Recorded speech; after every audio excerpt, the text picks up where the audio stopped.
10 taon akong naging bulag sa sarili kong tahanan. Ibinigay ko ang lahat. Ang yaman ng aking pamilya, ang aking dignidad, at ang pangarap kong maging ina. Habang nilulunok ang bawat panghahamak nila sa aking pagkukulang. Akala ko, ako ang may diferensya. Akala ko, ako ang sira na kailangang ayusin. Ngunit sa isang iglap, narinig ko ang katotohanan sa likod ng pinto. Ang asawa ko at ang pinsang itinuring kong kapatid ay pinagtatawanan ang aking pagdurusa habang nilulustay ang aking pera. Sabi nila, tanga raw ako dahil naniwala ako sa kanilang palabas. Pwes, humanda kayo. Dahil ang tangang inyo ng inapi ay gising na at hindi na muling pipikit. Hayaan mo siyang magluto. Yan lang naman ang silbi niya dahil baog siya, di ba? Ang tinig ni Edric ay tumagos sa makapal na pinto ng kanyang opisina, hindi dahil sa lakas nito, kundi dahil sa lamig at kawalan ng pakialam. Para siyang nagtatapon ng basura habang binibigkas ang mga salitang iyon. Nakatayo ako sa labas, nanigas ang buong katawan habang mahigpit ang hawak sa isang envelope na kulay asul. Sa loob nito ay ang titulo ng lupang matagal na niyang inaasam. Ang regalo ko sana para sa aming ika-10 anibersaryo. Suot ko pa ang bestidang pula na paborito niya at ang mga takong na nagpapahapdi sa aking mga paa, umaasang mapapansinin niya ang aking pagsisikap ngayong gabi.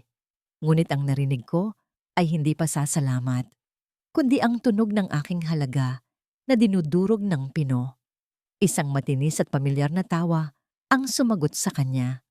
Si Daciel, ang pinsang itinuring ko ng kapatid, ang babaeng pinaaral ko, binihisan at pinatira sa aking pamamahay. Grabe ka naman, Kuya Edric, ani Daciel. Ngunit wala ni katiting na awa sa kanyang tono. Bagkus ay punong-puno ito ng panunuya. Pero sa bagay, dahil sa pagiging inutile niya, na itatago natin si Junior ng maayos, ang galing mo talagang umarte. Imagine, 10 taon siyang naniwala sa fake medical results na binayaran mo? Iyak siya ng iyak gabi-gabi. Feeling niya kasalanan niya kung bakit wala kayong anak. Kung alam lang niya na ikaw ang nagpa-vasectomy bago pa kayo ikasal. Ang mga salitang yon ay tila pumasok sa aking utak ngunit tumangging dumaan sa aking puso dahil sa sobrang sakit. Vasectomy? Fake medical results? Bumagal ang ikot ng mundo sa aking paningin. Pakiramdam ko ay biglang hinugot ang lahat ng hangin sa pasilyo. Ang mga gabing halos lunurin ko ang aking sarili sa luha. Ang mga pagpapahiya ng kanyang ina sa bawat family gathering.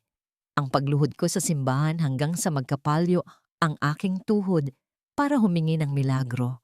Lahat ng yon ay isang malaking dula-dulaan lamang para sa kanila.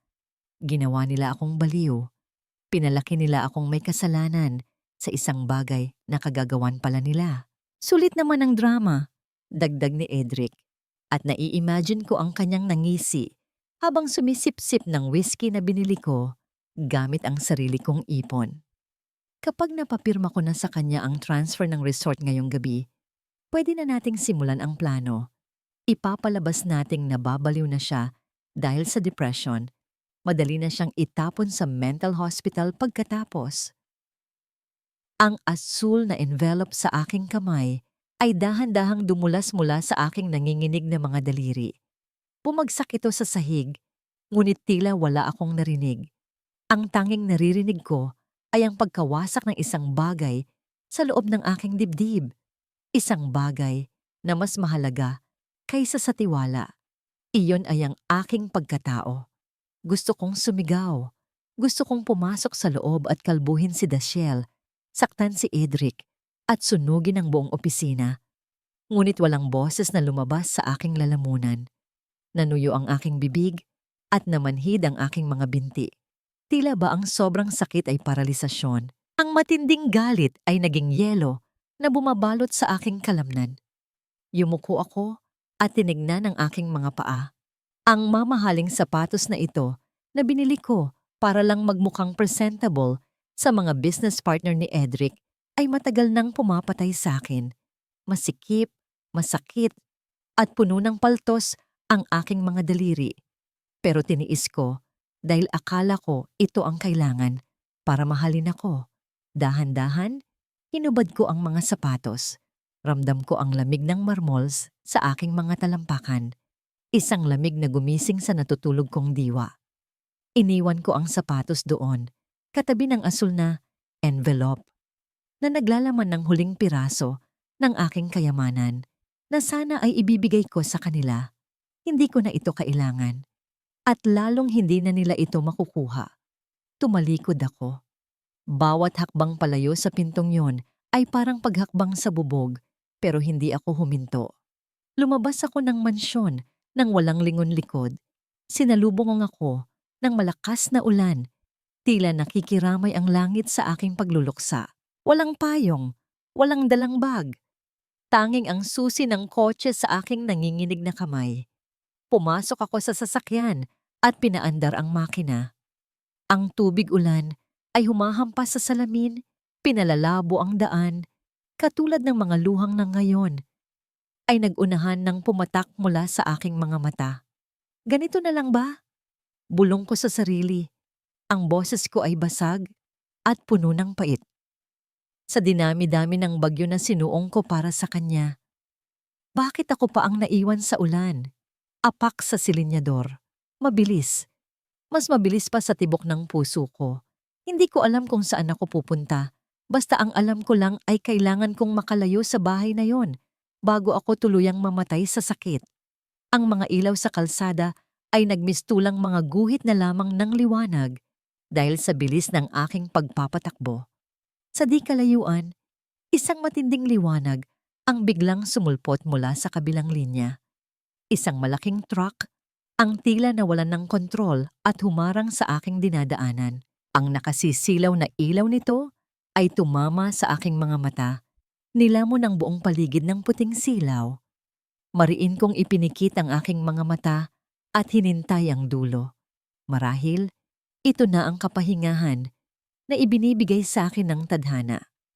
Hinihintay ko ang impact, ang sakit, at ang katahimikan. Inihanda ko ang aking sarili sa wakas. Hinintay ko ang paglamon ng liwanag, ang pagdurog ng bakal, at ang huling paghinto ng aking puso. Ngunit sa halip na sakit, naramdaman ko ang marahas na pagliko ng sasakyan at ang matinis na huni ng goma na kumayod sa basang aspalto. Ang truck na akala ko ay tatapos sa aking pagdurusa ay lumihis sa huling sandali. Ang hangin na dala nito ay halos yanigin ang aking maliit na sasakyan. Huminto ang mundo sa isang nakabibinging katahimikan na tanging ang ritmong paghampas ng ulan sa bubong ang naririnig. Nakatulala ako sa kawalan. Ang aking mga kamay ay mahigpit pa ring nakakapit sa manibela, maputla at nanginginig. Buhay ako. Sa kabila ng kagustuhan kong takasan ng sakit, ipinagkait sa akin ng tadhana, maging ang kamatayan. Ilang sandali pa ay narinig ko ang marahang pagkatok sa bintana ng aking kotse. Sa labas, sa gitna ng malakas na buhos ng ulan, may isang lalaking nakatayo. Basang-basa ang kanyang suot na faded na polo shirt at ang tubig ay tumutulo mula sa kanyang buhok, pababa sa kanyang mukha. Wala akong nakitang galit sa kanyang mga mata. Walang pagmumura o paninisi na karaniwang asyal ng mga driver na muntik ng madisgrasya. Sa halip, ang nakita ko ay purong pag-aalala. Binuksan ko ang bintana ng bahagya at pumasok ang malamig na hangin kasabay ng amoy ng basang lupa. "Miss, ayos lang po ba kayo?" Ang tinig niya ay malalim at kalmado, tila isang mainit na kumot sa gitna ng bagyo. "Namumutla po kayo. Gusto niyo po bang dalhin ko kayo sa ospital?" Hindi ako makasagot. Ang lalamunan ko ay barado ng mga luhang kanina ko pa pinipigilan. Ang kabaitan ng isang estranghero matapos ang kalupitan ng sarili kong asawa ay tila huling patak na nagpaapaw sa aking damdamin. Dumilim ang aking paningin at ang huling bagay na naaalala ko ay ang boses ng lalaki na tumatawag sa akin bago ako tuluyang lamunin ng dilim. Nagising ako sa amoy ng pinakuluang luya at mainit na sabaw. Dahan-dahan kong iminulat ang aking mga mata. Wala ako sa ospital at lalong wala ako sa aking malamig na mansyon.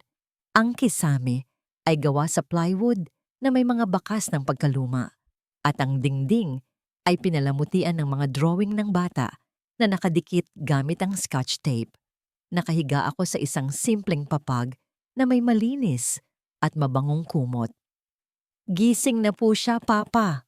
Napalingon ako sa pinanggalingan ng tinig.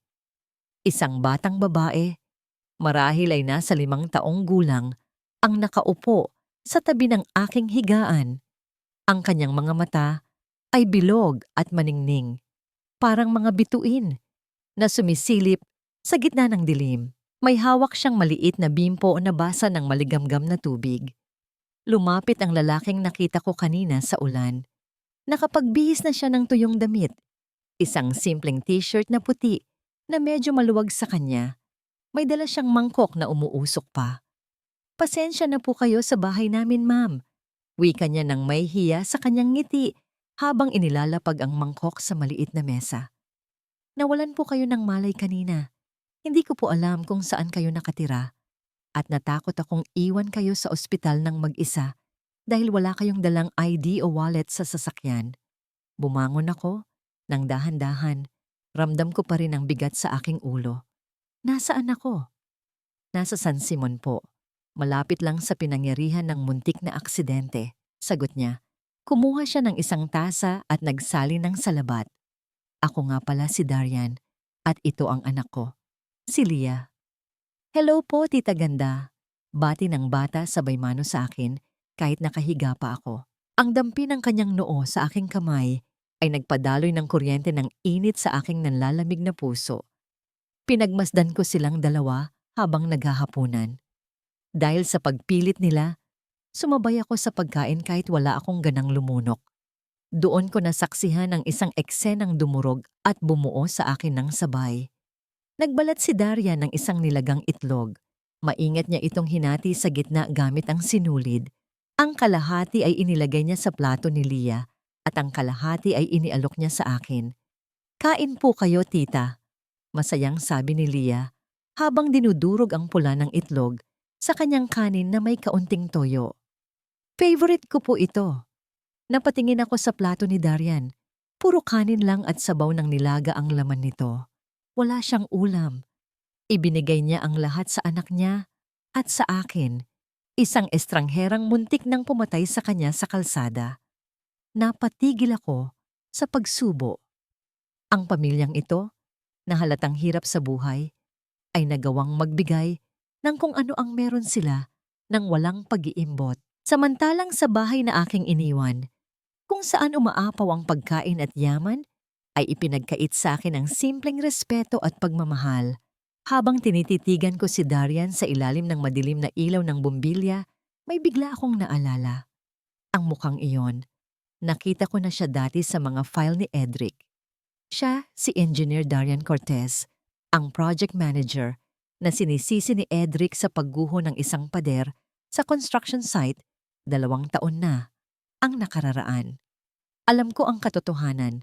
Tinipid ni Edric ang materyales at ginawa niyang sacrificial lamb si Darian para mailigtas ang kumpanya. Nawalan siya ng lisensya at trabaho dahil sa kasakiman ng asawa ko. Ang hiya ay bumaha sa aking sistema. Ako, na asawa ng lalaking sumira sa buhay niya, ay kinukupkop niya ngayon at pinapakain. Biglang tumulo ang luha mula sa aking mga mata. Sunod-sunod, walang tigil. Hindi ko na napigilan ang paghikbi. Ang bigat ng kasalanan at ang hapdi ng pasasalamat ay naghalo sa aking dibdib. Naramdaman ko ang maliliit na daliri na dumampi sa aking pisngi. Pinunasan ni Leah ang aking mga luha gamit ang kanyang munting palad. Tita, malamig na tanong ng bata. Ang kanyang mukha ay puno ng inosenteng pagtataka. Bakit po basa pa rin ang mata niyo kahit tapos na ang ulan sa labas? Ang tanong na yon ay tila pana na tumarak sa aking puso. Paano ko ipaliliwanag sa isang anghel na may mga bagyong hindi tumitigil, na may mga ulan na nasa loob ng dibdib at hindi sa langit? May, may naalala lang ako, Lia. Sagot ko na lang, pilit na ngumingiti kahit nanginginig ang aking labi. Salamat sa itlog. Ito ang pinakamasarap na pagkaing natikman ko. Ang payapang sandali ay binasag ng pagtunog ng cellphone ni Darian na nakapatong sa ibabaw ng lumang ref. Nakita ko ang pag-igting ng kanyang panga nang makita ang numero. Sinagot niya ito at tumalikod ng bahagya. Pilit na ibinubulong ang sagot. Opo, alam ko po. Naghahanap pa ako ng paraan. Parang awa niyo na. Kailangan ng maintenance na gamot ng anak ko. Bigyan niyo pa ako ng 1 linggo. Ibinaba niya ang telepono at huminga ng malalim bago humarap muli sa amin na may pilit na ngiti. Tila walang nangyaring masama. Ang dignidad niya sa gitna ng paghihikahos ay lalong nagpadama sa akin ng aking sariling kahinaan. At sa sandaling iyon, ang sarili kong telepono naman ang umilaw mula sa loob ng aking basang bag. Edric calling. Ang pangalang iyon sa screen ay nagdulot ng lamig na mas matindi pa sa bagyo kanina. Tinitigan ko ito habang walang tigil ang pag-vibrate ng aparato sa ibabaw ng kahoy na mesa. Kinuha ko ang telepono. Tumahimik ang buong silid. Maging si Lia ay napatigil sa pagnguya. Hello! Sagot ko, ang boses ko ay mahina pa. Walang tanong kung nasaan ako. Walang pag-aalala kung buhay pa ba ako matapos ang bagyo. Ang bungad agad ni Edric ay isang reklamo. Saan ka ba nagsusuot, Danilise? Kanina pa naghihintay si Mama. Ang dami mong arte. Umuwi ka na ngayon din at pirmahan mo na tong dokumento para makatulog na kami. Napaka-inconvenient mo talaga kahit kailan. Pumikit ako ng mariin. Narinig ko sa background ang tawa ni Dashiell at ang tunog ng telebisyon. Buhay na buhay sila, masaya, habang ako ay halos mamatay na kanina. Sa dilim ng kubo ng taong sinira ng asawa ko, may namatay sa loob ko. Ang Nelly na tanga, ang Nelly na martir, ang Nelly na umaasa sa pagmamahal. Huminga ako ng malalim. Pinuno ko ang aking baga ng hangin ng determinasyon. Pagdilat ko, tuyo na ang aking mga mata. Tumingin ako kay Darian na nag-aalalang nakatingin sa akin at kay Lia na nakangiti. Kailangan ko silang protektahan. At para magawa yon, kailangan kong bumalik sa impyerno. Kailangan kong isuot muli ang maskara. Pero sa pagkakataong ito, hindi na para magtago, kundi para mangaso. Pauwi na ako, mahal. Sagot ko kay Edric. Ang tono ko ay malambing, masunurin, at puno ng nakakalasong tamis. May dinaanan lang ako. Pero huwag kang mag-alala. Babawi ako sa inyo pagdating ko. Ibinaba ko ang telepono. Ang Nel na umiiyak sa ulan ay naiwan na sa daan. Ang babaeng pauwi sa mansyon ng mga Salvatierra ay ibang tao na. Hindi dahil sa galit, kundi dahil sa malinaw na pasya. Mabagal na bumukas ang dambuhalang gate ng aming mansyon. Noon, ang bahay na ito ang aking kanlungan. Isang lugar na iningatan at pinaganda ko ng buong puso. Ngunit ngayon, habang ipinapasok ko ang sasakyan sa garahe, malinaw sa akin na nagbago ang lahat. Ang kinang ay nanatili, ngunit ang pakiramdam ay iba. Malamig, masikip, at puno ng tensyon. Huminga ako ng malalim bago patayin ang makina. Tumingin ako sa aking refleksyon sa rearview mirror. Ang babaeng tumingin pabalik ay hindi na ang Nel na nalunod sa luha kanina. Tahimik na ang kanyang mukha, tuyo na ang mga mata, at sa likod ng mapupungay na tingin, may isang determinasyong nagsisimula pa lamang tumibay. Hindi ito pagsalakay, ito ay pagbabalik na may malinaw na hangarin at sariling lakas. Isinuot ko ang aking maskara, ang ngiti ng isang masunuring asawa, ang yuko ng isang manugang na laging humihingi ng paumanhin. Pagpasok ko pa lamang sa main door, sinalubong na ako ng mabigat na presensya ni Doña Concha. Nakaupo siya sa kanyang paboritong sofa, suot ang mga alahas na alam kong ako ang nagbayad, habang si Dashiell ay nasa tabi niya, umaarte na parang isang maamong tupa na nagmamasahe sa balikat ng matanda. Saan ka ba galing, Danelise? Ang boses ng aking biyenan ay matalim, humihiwa sa katahimikan ng gabi. 10:00 na ng gabi.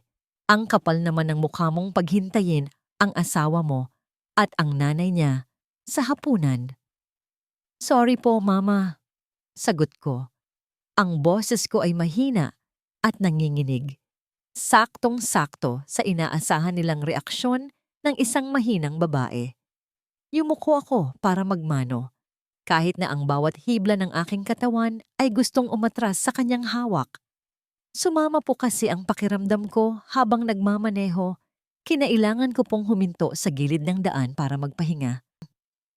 Palagi naman, sabad ni Edric na pababang naglalakad mula sa hagdan.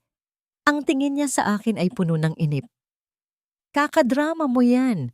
Nasaan na ang dokumento? Ang sabi mo sa akin kanina, pipirmahan mo na. Dagli kong kinuha ang asul na folder mula sa aking bag. Ito ang sandatang gagamitin nila para patayin ako. Pero ito rin ang gagamitin ko para lituhin sila. Lumapit ako sa coffee table kung saan nakapatong ang kape ni Edric. Ito na, mahal. Pasensya ka na talaga, sabi ko habang inaabot ang papel.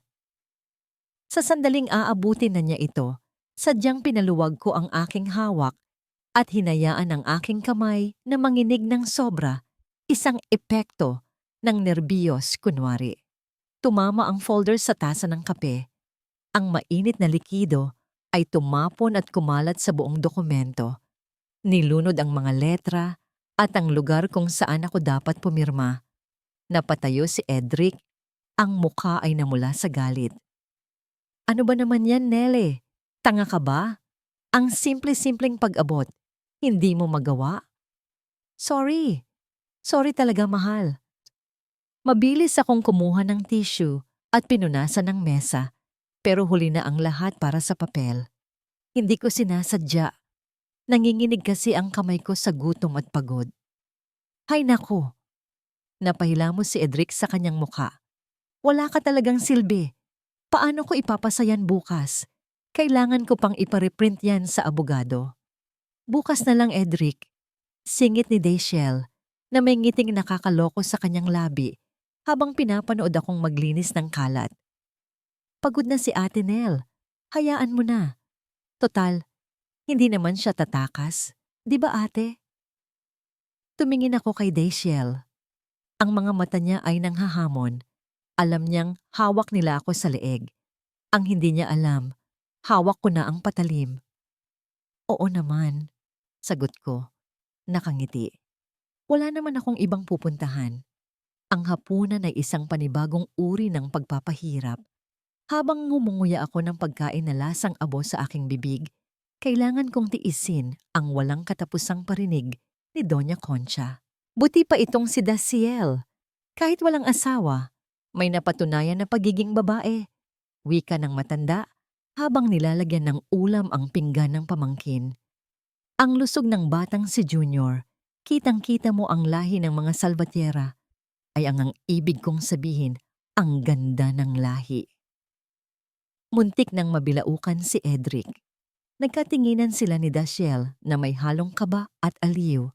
Ako na naman ay nanatiling nakayuko. Hinihiwa ang karne sa aking plato. Nang dahan-dahan, iniisip na leeg ni Edric ang aking hinihiwa. Hayaan niyo po, Mama. Malumanay kong sabi. Kahit na ang totoo ay gusto kong isubsob ang mukha niya sa mainit na sabaw. Pinagdadasal ko naman po gabi-gabi na bigyan din ako ng milagro. Dasal? Kulang sa gawa. Asik ni Doña Concha. Baka naman kasi tuyot na talaga ang matris mo. Sayang ang ganda ng lahi ng anak ko kung sa pader lang itatanim. Natapos ang hapunan na ang puso ko ay puno ng mga sugat, pero ang isip ko ay buo ang desisyon. Tumayo ako para magligpit. Ipagtitimpla ko lang po kayo ng tea, Mama. At ikaw, Edric, yung bird's nest soup mo. Pumasok ako sa kusina. Kinuha ko ang mamahaling mangkok na naglalaman ng bird's nest soup, isang delikadong pagkain na nagkakahalaga ng libo-libo na binili ko para lang mapanatiling malakas ang katawan ni Edric. Tinitigan ko ito. Dati, ang paghahanda nito ay gawa ng pagmamahal. Ngayon, ito ay simbolo ng aking pagkaalipin. Dinala ko ang mangkok sa lababo. Sa halip na ihain sa tray, dahan-dahan kong ibinuhos ang laman nito sa butas ng lababo. Pinanood ko ang malapot at mamahaling sabaw na dumaloy pababa, kasama ng huling patak ng pagmamahal ko para sa asawa ko. Binuksan ko ang gripo at hinayaan itong banlawan ang lahat. Wala na, Edric. Bulong ko sa hangin. Wala ka nang makukuha mula sa akin. Pag-akyat ko sa kwarto, naabutan ko si Edric na nakahiga na sa kama. Amoy alak at pabango ng ibang babae na pilit niyang tinakpan ng shower gel. Nang makita niya ako, sinubukan niyang ngumiti. Isang ngiting pilit na ginagamit niya kapag may kailangan siya. Sorry kanina kung nasigawan kita, malambing niyang sabi, sabay tapik sa espasyo sa tabi niya. Stress lang ako sa business, halika na dito, namimiss na kita. Alam ko ang ibig sabihin niyan. Gusto niyang siguraduhin na pipirma ako bukas. Gusto niyang gamitin ang katawan ko para palambutin ang utak ko. Umikot ang sikmura ko. Ang isiping hahawakan niya ako matapos niyang galawin si Daciel ay nakakasuka. Humawak ako sa aking ulo at umakto na parang mawawalan ng balanse. Nahihilo ako, Edric. Daing ko. Sabay upo sa dulo ng kama, malayo sa kanya. Talagang masama ang pakiramdam ko. Baka nakakahawa ito. Doon muna ako sa guest room matutulog. Bakas ang inis sa mukha niya, pero hindi siya makapilit dahil kailangan niyang magpanggap na mabait. Sige, basta bukas, pirmahan mo na yung papel ha. Matutulog na ako. Lumabas ako ng kwarto, pero hindi ako pumunta sa guest room. Hinintay kong marinig ang mabibigat na huni ng kanyang hilik. Nang sigurado na akong tulog na siya, dahan-dahan akong bumalik sa loob. Ang target ko ay ang kanyang personal na vault sa loob ng walk-in closet. Dati, hindi ko ito pinapakialaman dahil nirerespeto ko ang privacy niya. Pero ngayon, wala nang respeto. Sinubukan ko ang kombinasyon na narinig ko sa isip ko kanina habang nagmamaneho, ang birthday ng anak ni Daciel.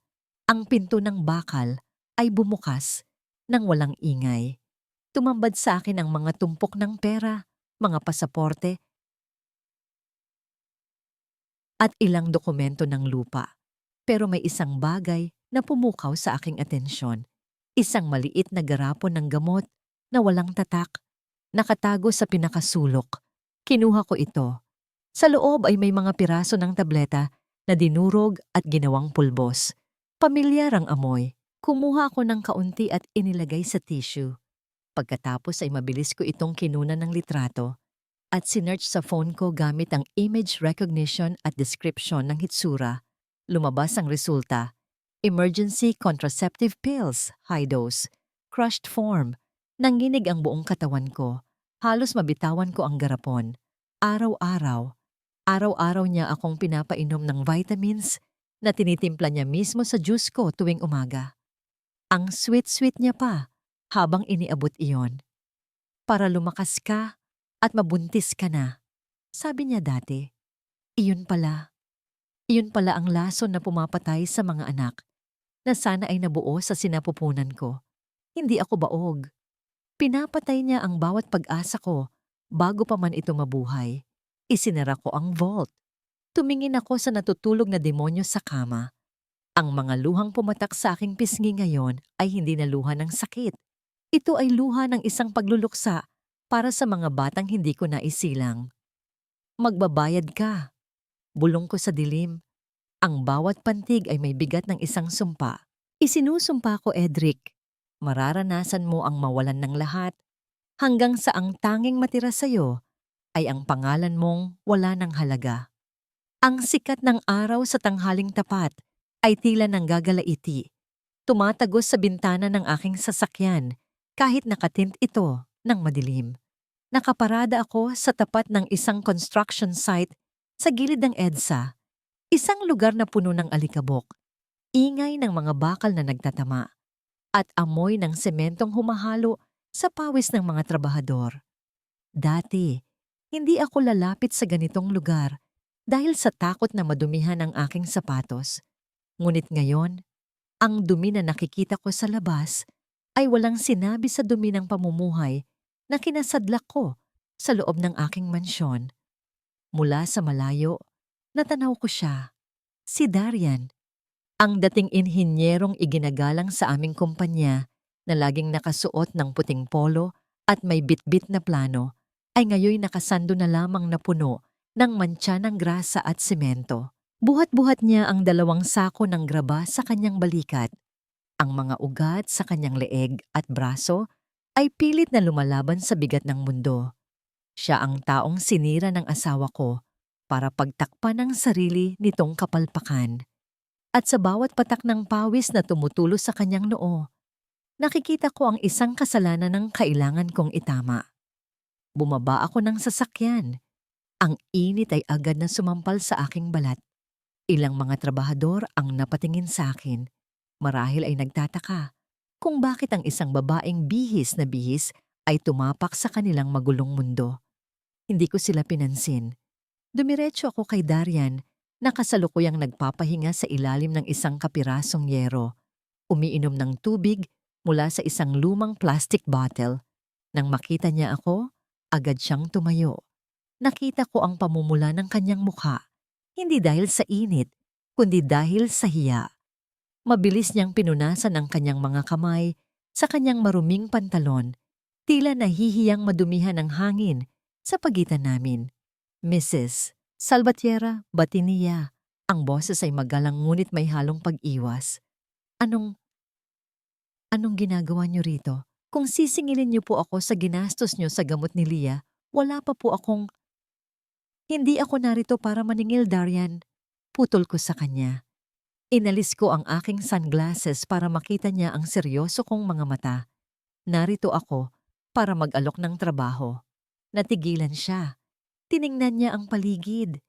Ang mga kasamahan niyang nagbubuhat at ibinalik ang tingin sa akin nang may mapait na ngiti. Gaya ng nakikita niyo, ma'am, may trabaho na po ako. Kahit ganito lang, marangal naman po ito. Alam kong marangal yan, pero alam ko ring hindi yan ang nararapat para sa isang lisensyadong civil engineer na nagtapos na cum laude, madiin kong sagot. Hindi ko kailangan ng kargador. Kailangan ko ng utak. Kailangan ko ng kakampi. Kumunot ang kanyang noo. Kakampi? Ang asawa niyo po ang nagpatalsik sa akin. Bakit kayo lalapit sa akin? Huminga ako ng malalim. Ito na ang sandali ng katotohanan. Dahil ang asawa ko rin ang unti-unting pumapatay sa akin, Darian. Sa ibang paraan nga lang. Isinalaysay ko sa kanya ang lahat. Ang pagnanakaw ni Edric sa kumpanya, ang pambababoy sa mga proyekto at ang planong pagbagsak sa akin. Sadyang hindi ko muna binanggit ang tungkol sa Pildoras at sa anak ni Daciel. Masyado pang masakit at baka isipin niyang baliw ako. Sinabi ko lang na kailangan ko ng isang taong marunong tumingin sa mga estruktura at makakahanap ng mga bitak na pilit itinatago ni Edric sa mga libro ng kumpanya. Gusto kong maging shadow consultant kita. Alok ko. Ikaw ang magiging mata ko sa mga technical reports na pinepeke nila. Babayaran kita ng 3 poil sa sweldo mo dati. At sagot ko ang pag-aaral ni Leah hanggang college. Nakita ko ang paglambot sa kanyang mga mata nang banggitin ko si Leah. Ang ama ay laging ama. Ang dangal ay mahalaga. Pero ang kapakanan ng anak ay higit sa lahat. Bakit ko gagawin to? Tanong niya. Pero alam kong bumigay na siya. Delikado ito. Dahil pareho tayong ninakawan ni Edric ng kinabukasan. Sagot ko. Tulungan mo akong gibain ang imperyong itinayo niya sa ibabaw ng mga pangalan natin. Pagkalipas ng ilang sandali ng katahimikan, na tanging ang ugong ng trapiko sa EDSA ang naririnig, tumango siya. Sige, payag ako. Bilang tanda ng aming kasunduan, niyaya ko siyang kumain. Hindi sa restaurant na may aircon, kundi sa isang maliit na paresan sa gilid ng kalsada na madalas niyang kainan. Umupo kami sa bangkito na gawa sa kahoy, mainit, mausok, at maingay dahil sa mga jeep na dumaraan. Pero nang ihain sa akin ng mainit na mami, naramdaman ko ang ginhawang hindi ko nahanap sa mga steak dinner kasama si Edric. Pinanood ko si Darian na humihip sa sabaw. Napansin kong may galos siya sa braso. Kumuha ako ng tissue at iniabot sa kanya. "Salamat," sabi niya. Pagkatapos ay tumingin siya sa akin ng diretso. "Nel, sigurado ka ba dito? Sa oras na simulan natin to, wala nang atrasan." Ito ang unang beses na tinawag niya ako sa pangalan ko, hindi Mrs. Salvatierra o Ma'am. At sa kakaibang dahilan, ang tunog ng aking pangalan sa kanyang bibig ay parang musika ng isang alyansa. "Wala na akong aatrasan, Darian," sagot ko habang hinahalo ang noodles. Sinunog na nila ang tulay na tinatayuan ko. Kung gayon, itinaas niya ang kanyang baso ng tubig na may yelo. Para sa mga tulay na itatayo nating muli. Nagdampi ang aming mga baso. Isang simpleng tunog, ngunit para sa akin, ito ang tunog ng pagsisimula ng digmaan. Habang nagtatawanan kami sa isang kwento tungkol kay Leah, hindi ko namalayan ang isang anino sa di kalayuan. Sa kabilang kalsada, sa likod ng isang poste ng ilaw, may isang pares ng mata ang nagmamasid. Narinig ko ang mahinang lagitik ng shutter ng isang kamera, isang tunog na nilamon ng ingay ng lungsod, ngunit nakatakdang dumagundong sa buhay ko sa mga susunod na araw. Umuwi ako bago magdilim, bit-bit ang bagong pag-asa. Pakiramdam ko ay may sandata na ako, hindi na ako nag-iisa. Ngunit ang aking panandaliang kapayapaan ay agad na naglaho pagtapak ko sa pintuan ng mansyon. Bumungad sa akin ang nagkalat na mga maleta sa hallway, mga maleta na hindi sa akin at hindi rin kay Edric. May mga laruan na nakakalat sa mamahaling kong carpet, mga robot at kotseng nag-iingay. "Nandito na pala ang tita Nel mo." Ang matinis na boses ni Dayshel ay nanggaling sa sala. Nakita ko siyang nakaupo sa aking paboritong sofa, nakataas ang paa, habang kumakain ng mansanas. "Anong ginagawa ng mga gamit mo dito?" tanong ko. Pilit pinapakalma ang aking nagwawalang dibdib. "Binaha kasi ang apartment ko, ate." Sagot niya na parang wala lang. Sabi ni Kuya Edric, "Dito muna kami ni Junior. Total, ang laki-laki ng bahay niyo. Dalawa lang kayo. Sayang naman ang space." Bago pa ako makasagot, isang batang lalaki ang tumatakbo mula sa kusina. Ang anak ni Dayshel. Marungis ang mukha nito mula sa tsokolate at ang mga kamay ay puno ng icing ng cake na itinabi ko sa ref. Tumakbo ang bata, hindi papunta kay Daciel, kundi papunta sa hagdan kung saan pababa si Edric.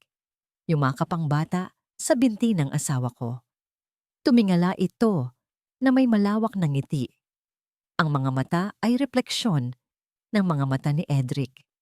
At ang salitang lumabas sa bibig ng bata ay tila isang punyal na ibinaon ng dahan-dahan sa aking puso. "Papa! Papa! Laro tayo!" Nanigas si Edric nang makita niya akong nakatingin. Namutla siya. Mabilis niyang tinanggal ang pagkakayakap ng bata at tumingin sa akin na may halong takot at pagbabanta. "Nele."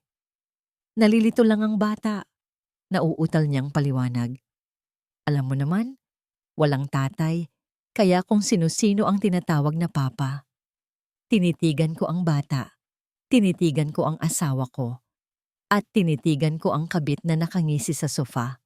Nasa loob na ng pamamahay ko ang ebidensya. Nasa harapan ko na ang bunga ng kanilang pagtataksil. Tinatawag na ama, ang asawa ko, sa loob ng bahay na pinundar ko. Ang alyansa namin ni Darian ay nagsimula pa lang, pero ang kalaban ay nasa loob na ng aking kuta. Ang hangin sa loob ng aming mansyon ay nagbago na. Kung dati ay amoy lavender at lemongrass ang sumasalubong sa bawat pasilyo, ngayon ay humahalimuyak na ang matapang at murang pabango ni Daciel. na pilit nakikipagbuno sa mamahaling air freshener ng bahay. Para itong isang palatandaan ng kanyang pananakop, isang tahimik na deklarasyon na ang teritoryong ito ay kanya na. Ilang araw na silang nakatira ni Junior sa guest room, ngunit kung umasta si Dashiell, ay parang siya ang may-ari ng titulo. Inililipat niya ang mga vase, pinalalitan ng ayos ng mga unan sa sala, at inuutusan ng aming mga kasambahay na parang mga personal niyang alalay. Pinapanood ko lamang siya mula sa malayo, tahimik na nagtitimpi habang hinihimas ang aking braso upang pakalmahin ang nanggagalaiti kong dugo. Ate Nell, tawag niya habang nakahiga sa sofa at nanonood ng TV.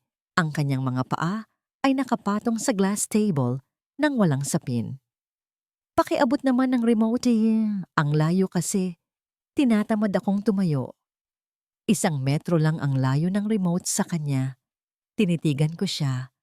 Ang dating Dashiell na mahiyain at laging nakayuko ay nilamon na ng kapangyarihan ng pagiging kabit. Kinuha ko ang remote at iniabot ito sa kanya ng nakangiti. Ngunit sa isip ko ay iniisip ko kung paano dudurugin ang kanyang mapagmataas na mukha. Hayaan mo, Dashiell. Malambing kong sagot. Magpahinga ka lang. Alam kong pagod ka sa pag-aalaga kay Junior. Ginamit ko ang aking kabaitan bilang sandata. Kinabukasan, umuwi ako na may dalang malalaking kahon, mga regalo para kay Junior. Binilhan ko siya ng pinakamaingay na laruan na nahanap ko sa mall. Isang set ng electronic drums at isang robot na paulit-ulit na nagsasalita ng matinis na boses habang umiilaw ng nakasisilaw. Wow! Thank you, Tita Nell! Sigaw ng bata. Agad na pinaglaruan ng drums sa gitna ng sala. Ang tunog ng paghampas ng stick sa plastik na tambol ay umalingaw-ngaw sa buong bahay. Walang ritmo, walang tono, tanging purong ingay na tumatagos sa dingding. Si Edric, nakasalukuyang nasa kanyang home office at sinusubukang kausapin ang mga investors para sa kanyang ninakaw na proyekto, ay lumabas ng kwarto na nakakunot ang noo. Ang ugat sa kanyang leeg ay halos pumutok sa inis. Dashiell! Sigaw ni Edric. Ang boses ay nanginginig sa galit. Patahimikin mo nga yung anak mo. May kausap ako sa telepono. Bata yan, Edric, hayaan mo na. Pagtatanggol ni Dashiell, bagamat halata ring naiirita na siya sa ingay. Regalo yan ni Ate Nell. Alangan namang bawin ko. Wala akong pakialam kung regalo yan ng Santo Papa. Bulyaw ni Edric. Patigilin mo yan o itatapon ko yan sa labas. Nakatayo ako sa gilid ng hagdan, pinagmamasdan ng gulo. Ang tunog ng kanilang pagtatalo na sumasabay sa walang humpay na kalampag ng drums ay musika sa aking pandinig. Dati, ang bahay na ito ay tahimik dahil sa takot nilang magising ako sa katotohanan. Ngayon, ang ingay ng kanilang sariling mga desisyon ang sumisira sa kanilang kapayapaan. Umakyat ako sa aking kwarto upang takasan ang gulo. Kinuha ko ang aking laptop at nag-log in sa secure server na binigay ni Darian. Isang notification ang pumasok. Video call mula kay Darian. Pagkasagot ko, ang magulo kong mundo ay biglang pumayapa. Nakita ko si Darian na nakaupo sa harap ng kanyang maliit na mesa, may suot na salamin habang nagre-repaso ng mga dokumento. Sa likuran niya, nakita ko si Leah na nagkukulay ng libro. Kamusta ang lagay sa impyerno? Biro ni Darian, ngunit ang kanyang mga mata ay puno ng pag-aalala. Maingay, sagot ko, at sa unang pagkakataon ngayong araw, ang ngiti ko ay totoo. Pero mukhang gumagana ang plano. Nagkakainitan na sila dahil sa stress. Lumapit si Leah sa kamera at ipinakita ang kanyang drawing. Isang babae na may mahabang buhok at isang batang babae na magkahawak kamay sa ilalim ng araw. Tita Nelly, ikaw po ito at ako. Masayang sabi ni Leah. Sabi ni Papa, malungkot ka daw po, kaya nag-drawing ako para sumaya ka. Naramdaman ko ang paninikip ng aking lalamunan, hindi dahil sa sakit, kundi sa umaapaw na damdamin. Sa screen na ito, nakikita ko ang pamilyang hindi ko kadugo, pero ramdam ko ang koneksyon. Samantalang sa baba, kasama ko ang aking pamilya at asawa. Ngunit pakiramdam ko ay nasa gitna ako ng digmaan. Salamat, Lia. Bulong ko, pinipigilan ang luha. Napakaganda. Magpahinga ka na, Nell. Malumanay na sabi ni Darian. Ako na ang bahala sa paghahanap ng paper trail ngayong gabi. Nakita ko na ang koneksyon ng Cayman account na DR kay Dashiell. Ilang araw na lang, mahuhuli na natin sila.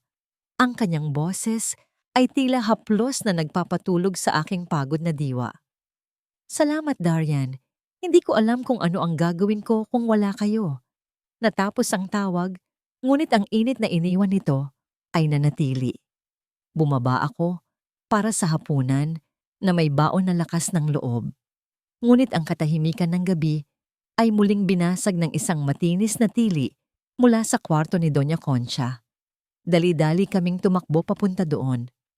Naabutan namin ang matanda na nagkakalkal ng kanyang mga drawer, nagtatapon ng mga damit sa sahig. Ang singsing ko! Ang singsing na may diamante! Sigaw niya, ang muka ay namumula at nanginginig ang mga labi. Nawawala ang pamana ng lola ko. Mama, huminahon ka, ani Edric.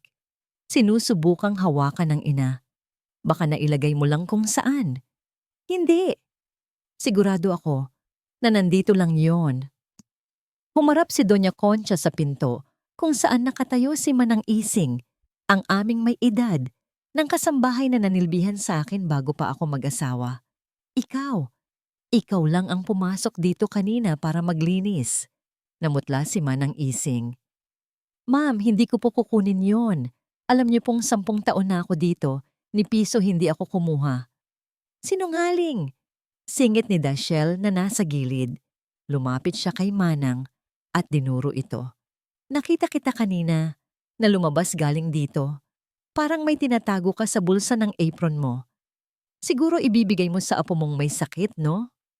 Nanlaki ang mga mata ni Manang Ising. Ang paratang ay walang basihan, ngunit sa bibig ni Dashiell nagmukha itong katotohanan. Napatingin ako kay Dashiell. May kakaibang kintab sa kanyang mata. Ang kintab ng isang taong nag-e-enjoy sa pananakit ng mas mahina. Alam ko ang tingin na yon. Siya ang kumuha. Pinagbintangan niya si Manang para paalisin ang nag-iisang tao sa bahay na kakampi ko. Ilabas mo yan! Akmang kakapkapan ni Dashiell si Manang Ising. Hinawakan niya ng marahas ang braso ng matanda. Napaiyak si Manang sa sakit at takot. Ang dugo ko ay umakyat sa aking ulo. Ang makita ang taong nag-alaga sa akin na parang ina na binababoy ng babaeng inahos ko sa hirap ay higit pa sa kaya kong tiisin. Sa isang iglap, nakalapit ako sa kanila. Hinawakan ko ang pulsuhan ni Dashiell at buong lakas na inalis ang pagkakahawak niya kay Manang. Humarap ako kay Dashiell. Ang galit na naipon ko mula sa pagtataksil nila, sa pagnanakaw nila, sa pambababoy nila, sa aking pagkatao, ay nag-anyong puwersa sa aking palad. Isang malakas na sampal ang dumapo sa pisngi ni Dashiell. Ang tunog ng balat sa balat ay umalingaw-ngaw sa buong kwarto. Mas malakas pa sa sigaw ni Doña Concha kanina. Tumabingi ang mukha ni Dashiell. Napahawak siya sa kanyang pisngi. Ang kanyang mga mata ay nanlaki sa gulat. Huwag na huwag mong didikit ang marumi mong kamay sa mga tao ko. Madiin kong sabi. Ang boses ko ay mababa, ngunit yumanig sa 4 na sulok ng silid. Wala kang karapatang maghahari-harian dito. Bisita ka lang. At kahit kailan, hindi magiging amo ang isang ahas. Katahimikan. Nakakabinging katahimikan. Biglang humakbang palapit si Edric. Ang kanyang mukha ay madilim at ang kanyang mga mata ay puno ng puot. Itinaas niya ang kanyang kamay. Akmang sasaktan ako bilang ganti sa ginawa ko sa kanyang kabit. Napaatras si Manang Ising at napasinghap si Doña Concha. Tinitigan ko si Edric sa mata. Hindi ako kumurap. Hindi ako gumalaw. Hinintay ko ang pagbagsak ng kanyang kamay. Kung sasaktan niya ako ngayon, dito mismo magtatapos ang lahat. At sisiguraduhin kong ito ang pinakamalaking pagkakamali ng kanyang buhay. Subukan mo, Edric. Hamon ko sa kanya ng pabulong. Subukan mong dumapo ang kamay mo sa akin at makikita mo kung paano gumuho ang mundo mo bukas na bukas din. Nakatigil ang kanyang kamay sa ere, nanginginig sa pagpigil ng galit, habang ang kapalaran ng aming huwad na pagsasama ay nakabitin sa isang hibla ng hangin. Ang kamay ni Edric ay nanatiling nakabitin sa ere ng gabing iyon, nanginginig sa pigil na puot, ngunit hindi ito dumapo sa aking mukha. Nakita niya sa aking mga mata ang isang bagay na hindi pa niya nakita sa loob ng 10 taon, ang kawalan ng takot. Ibinaba niya ang kanyang kamay nang padabog at tumalikod. Nagmarcha palabas ng kwarto habang hinihila si Daciel na tila isang basahan. Naiwan kami ni Manang Ising na magkayakap. Ang kanyang mga luha ay bumabasa sa aking balikat. Ngunit ang puso ko ay tuyo at matigas na parang bato. Kinabukasan, nagising ako na may bagong misyon. Hindi ako pumasok sa opisina. Sa halip, nagsuot ako ng simpleng damit, naglagay ng dark glasses at nakipagkita kay Darian sa isang pribadong ospital sa Makati. Ito ang araw ng katotohanan. Ang amoy ng ospital ay laging nagpapaalala sa akin ng kabiguan ng hindi mabilang na negatibong pregnancy test at malungkot na pag-iling ng mga doktor na binayaran ni Edric. Ngunit ngayon, kasama ko si Darian, na tahimik na nakaupo sa tabi ko sa waiting area. Ang presensya niya ay hindi mapilit, tila isang matibay na haligi na maaari kong sandalan kung sakaling gumuho ang mundo. Mrs. Salvatierra, tawag ng OBGYNE, isang doktor na hindi konektado sa pamilya ng asawa ko. Pumasok kami sa klinik. Matapos ang ilang pagsusuri at ultrasound, inilatag ng doktor ang resulta sa kanyang mesa. Ang bawat tibok ng puso ko ay tila martilyong pumupukpok sa aking dibdib. Based on your tests, Mrs. Salvatierra, inayos ng doktor ang kanyang salamin at ngumiti ng matamis. You are perfectly healthy. Ang matris mo ay walang diferensya at ang iyong egg count ay normal para sa iyong edad. In fact, napakataas ng fertility rate mo. Bumagsak ang pangako. Kahit inaasahan ko na ito dahil sa natuklasan kong pildoras, ang marinig ito mula sa isang eksperto ay parang pagkalas ng isang mabigat na kadena na nakapulupot sa aking leeg sa loob ng 1 dekada. Pero Doc, nanginginig kong tanong, bakit hindi ako nabubuntis ng 10 taon? Tumingin ang doktor kay Darian, tapos sa akin, na tila nag-aalangan. May mga traces ng high-dose contraceptives sa dugo mo. Kung hindi ka naman umiinom ng pills, posibleng may nagpapainom sa iyo nito nang hindi mo alam. At kung ang partner mo ay nagpa-vasectomy, gaya ng hinala mo, talagang imposible ang pagbubuntis. Napahagulgol ako. Hindi dahil sa lungkot, kundi dahil sa isang napakalalim na ginhawa. Hindi ako sira, hindi ako kulang, ako ay buo. Ang sira ay ang pagkatao ng asawa ko. Naramdaman ko ang isang mainit na palad na pumatong sa aking nanginginig na kamay. Tumingala ako at nakita ang mga mata ni Darian na puno ng awa at paggalang. Hindi niya ako niyakap, hindi siya nag-take advantage. Hinawakan niya lang ang kamay ko ng mahigpit. Tila sinasabing nandito siya bilang saksi sa aking pagbangon. Hindi ka sira, Nele. Bulong niya. Ang boses ay puno ng sinseridad. Sila ang sira.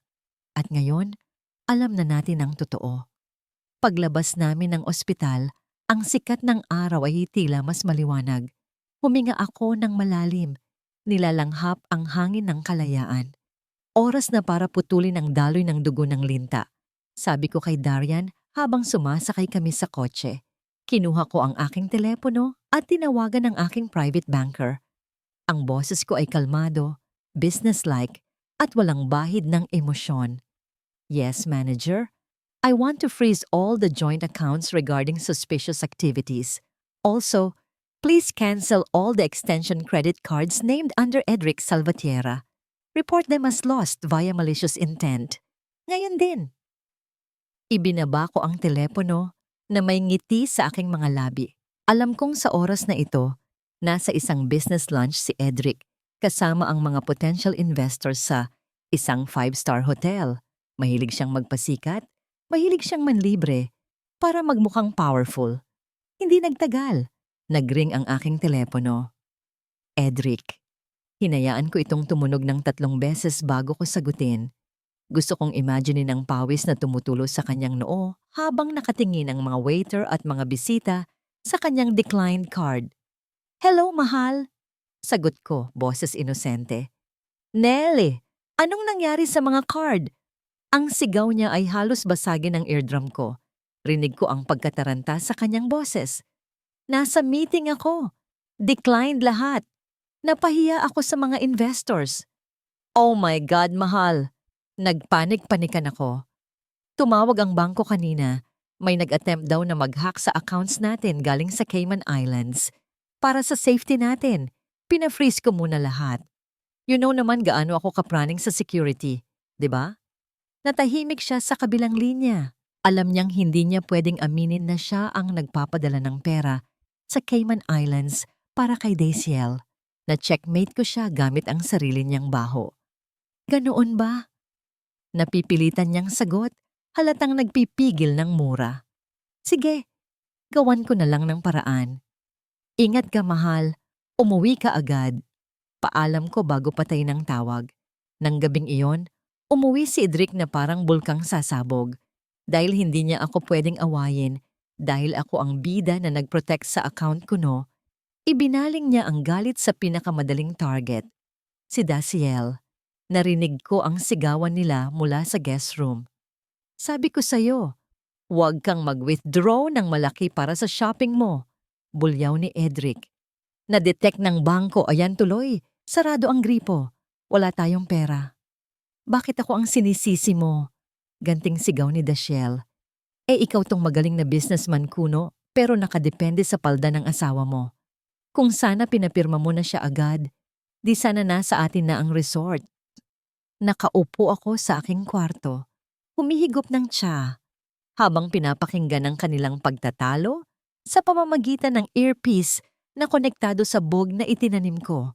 Ang tunog ng kanilang pagkasira ay mas matamis pa sa anumang musika. Maya-maya, may kumatok sa bintana ng aking beranda. Si Darian, na dumaan sa likod ng bahay para hindi makita ng mga guard. Binuksan ko ang pinto at pinapasok siya. May dala siyang isang lumang tube na lalagyan ng plano. Ang mukha niya ay seryoso. May halong lungkot at galit. Nell, may nakita ako sa archives ng lumang opisina ni Edric. Sabi niya habang inilalatag ang isang blueprint sa aking kama. Tingnan mo ang pirma sa ibaba. Lumapit ako at tinitigan ng papel. Nanlaki ang aking mga mata. Ang disenyo ng resort, ang mismong resort na pilit inaagaw ni Edric, ay may petsang 15 taon na ang nakakaraan. At sa ibaba, nandoon ang pirma ng aking yumaong ama, si Don Antonio Morado. Ito ang original design ng daddy mo, paliwanag ni Darian. Si Edric ang project engineer noon. Ninakaw niya ang designs ng tatay mo at pinalabas na kanya noong namatay si Don Antonio. Hindi lang pera ang kinuha niya sa Nella. Pati ang legacy ng pamilya mo, inangkin niya. Napahawak ako sa aking bibig. Ang galit na naramdaman ko kanina ay napalitan ng isang malamig at matalim na puot. Si Edric ang dahilan kung bakit na-stress ang daddy ko bago ito inatake sa puso. Siya ang pumatay sa ama ko ng dahan-dahan. Darian, ang boses ko ay naging yelo. Ituloy mo ang phase 2. Ibenta mo sa kanya ang patibong. Kinabukasan, ang desperasyon ni Edric ay umabot sa sukdulan. Tinatawagan siya ng bangko para sa mga loan na hindi niya mabayaran dahil naka-freeze ang assets ko. Kailangan niya ng cash, mabilis na cash. para maitago ang mga butas bago mag-audit ang kumpanya. Isang mystery investor ang lumapit sa kanya.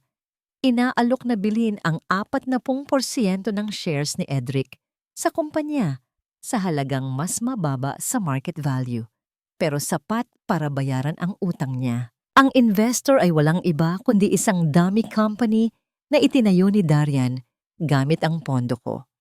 Napanood ko mula sa CCTV ng opisina kung paano nanginginig ang kamay ni Edric habang pinipirmahan ang kontrata.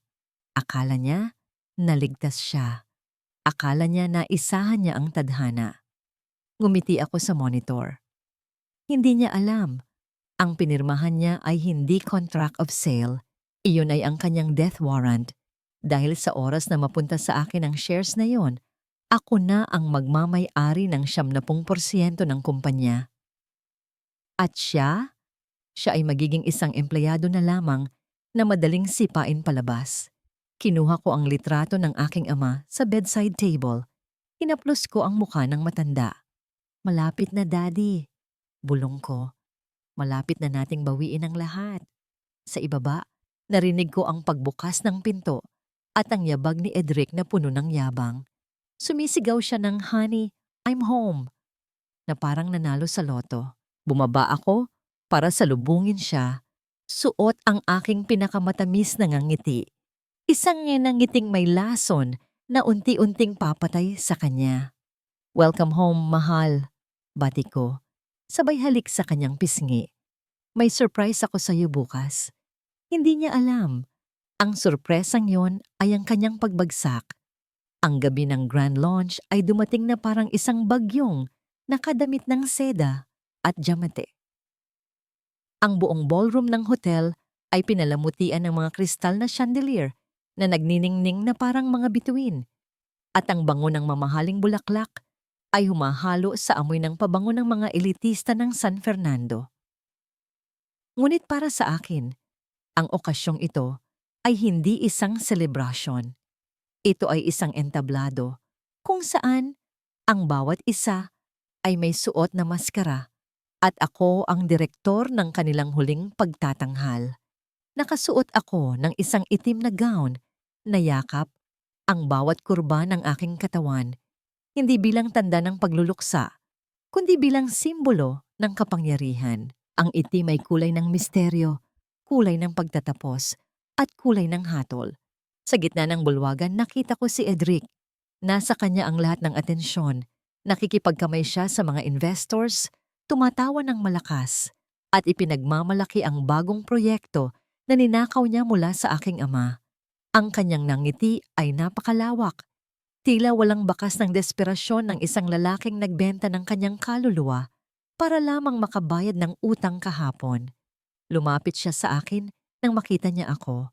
Ang kanyang mga mata ay nagniningning hindi dahil sa pagmamahal, kundi dahil sa tagumpay na inaakala niyang hawak na niya. "You look stunning, mahal," bulong niya sa aking tainga, sabay halik sa aking pisngi. Ang lamig ng kanyang labi ay nagdulot ng kilabot sa aking balat. "Buti naman at hindi ka nag-inarte ngayong gabi. Kailangan nating ipakita sa kanila na matatag ang pamilya Salvatierra."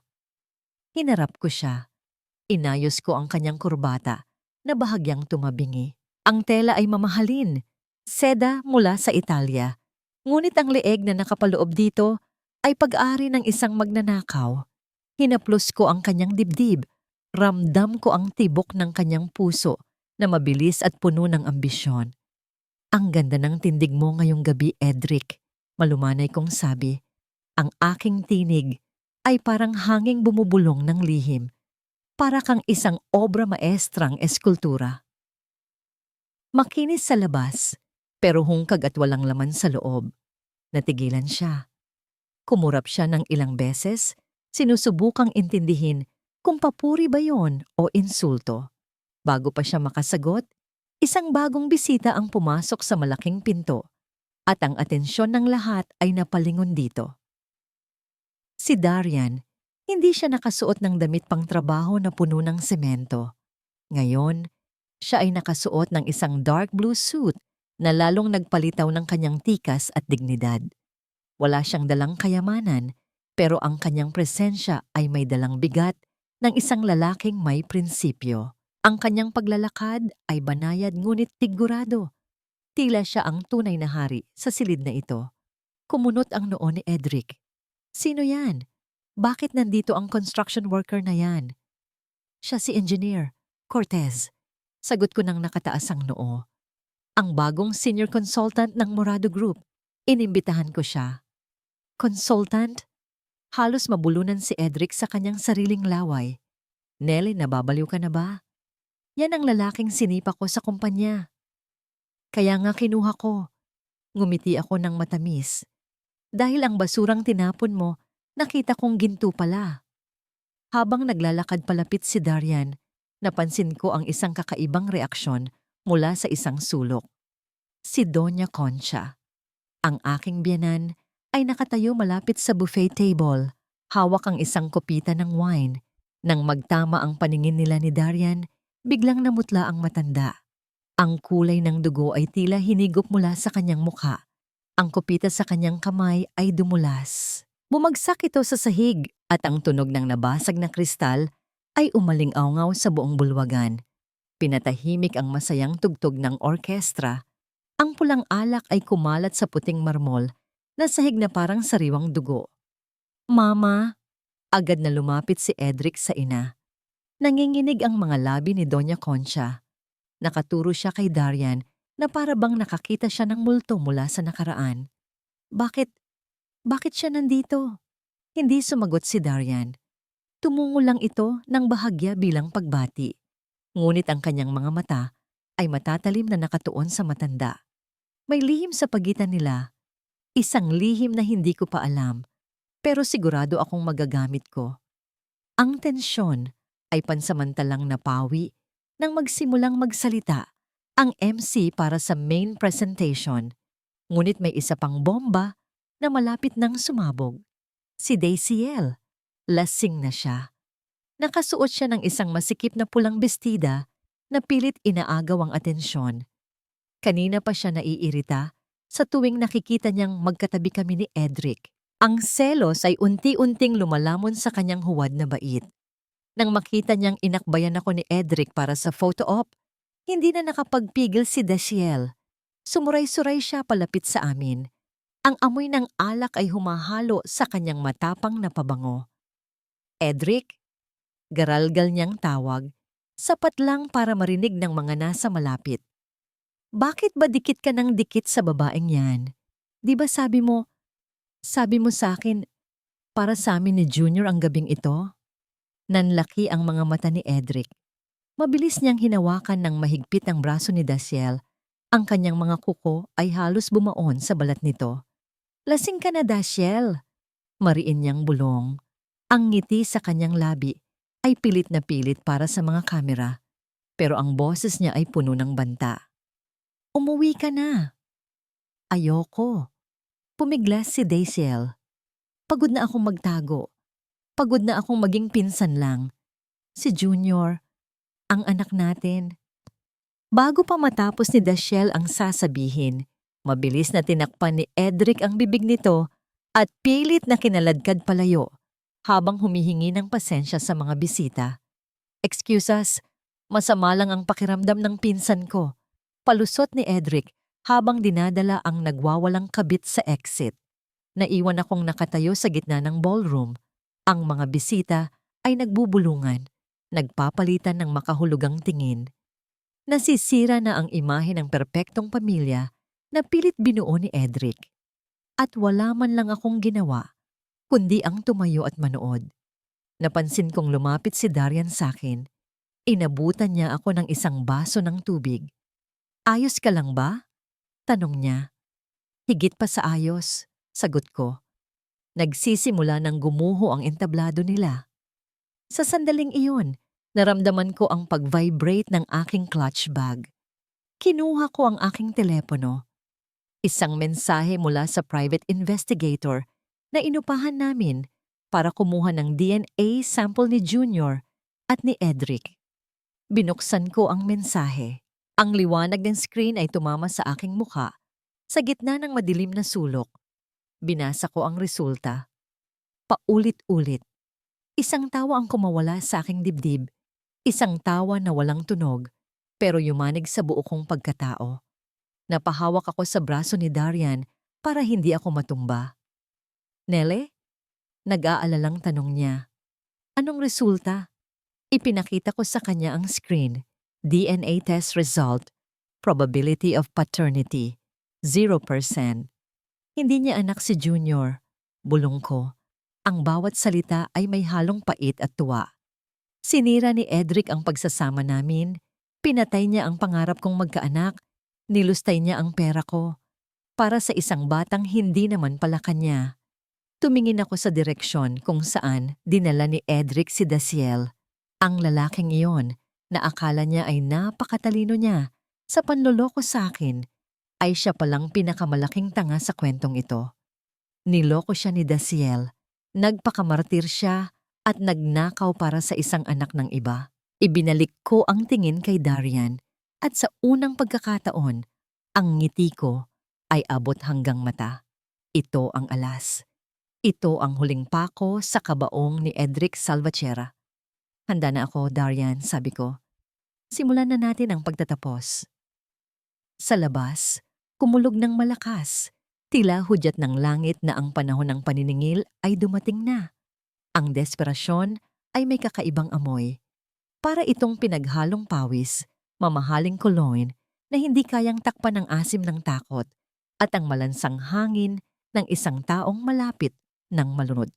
Ito ang amoy na pumuno sa private meeting room kung saan nakaupo si Edric. Kaharap ang abogado ng mystery investor na aming inihain. Pinapanood ko ang lahat mula sa screen ng aking laptop sa loob ng aking kwarto. Kitang-kita ko ang panginginig ng kamay ni Edric habang hawak ang mamahaling ballpen.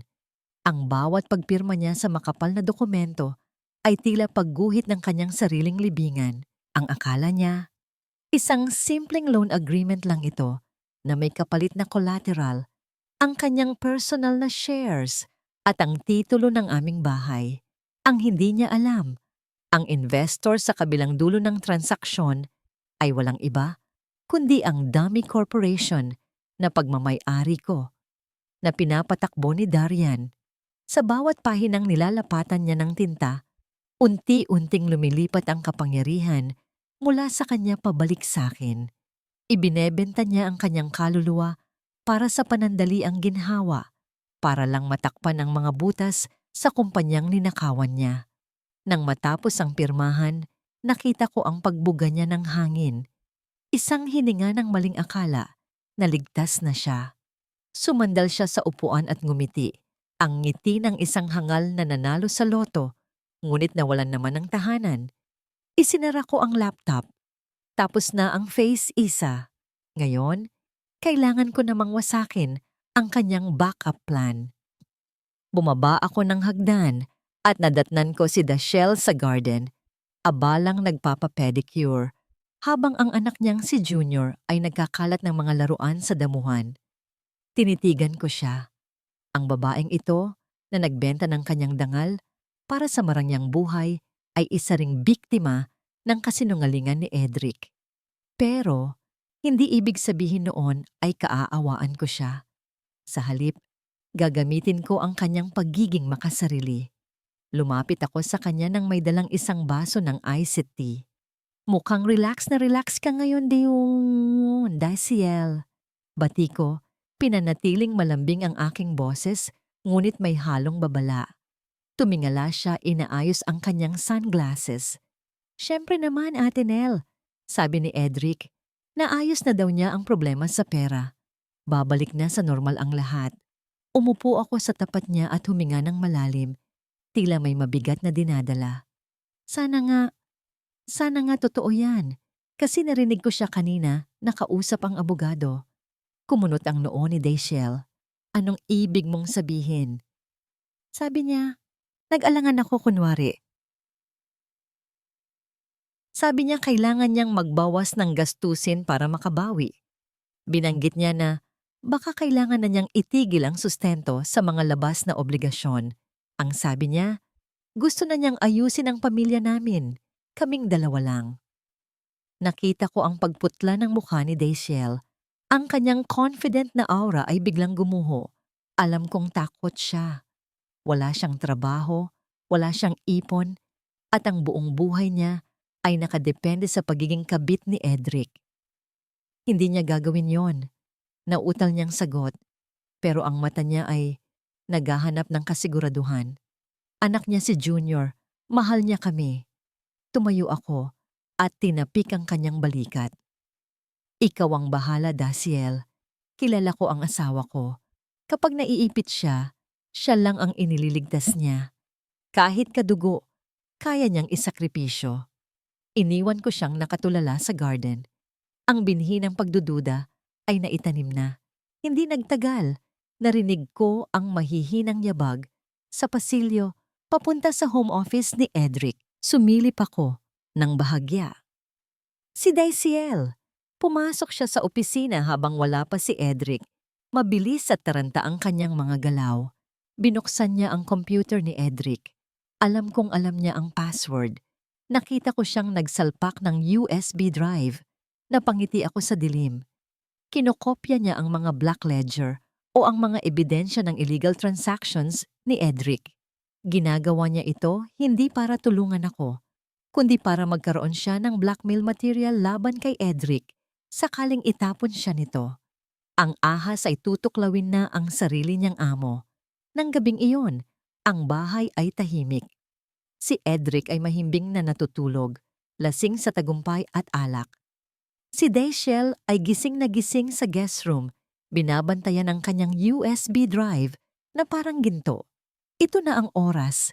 Kinuha ko ang aking maleta na nakatago sa ilalim ng kama. Hindi ako nagdala ng marami. Ilang piraso lang ng damit, ang aking pasaporte at ang litrato ng aking mga magulang. Iniwan ko ang mga alahas na bigay ni Edric. Iniwan ko ang mga mamahaling bag na binili niya gamit ang pera ko. Ang mga bagay na yon ay may bahid ng kanyang panloloko. Bago ako lumabas ng kwarto, tumingin ako sa salamin ng vanity table.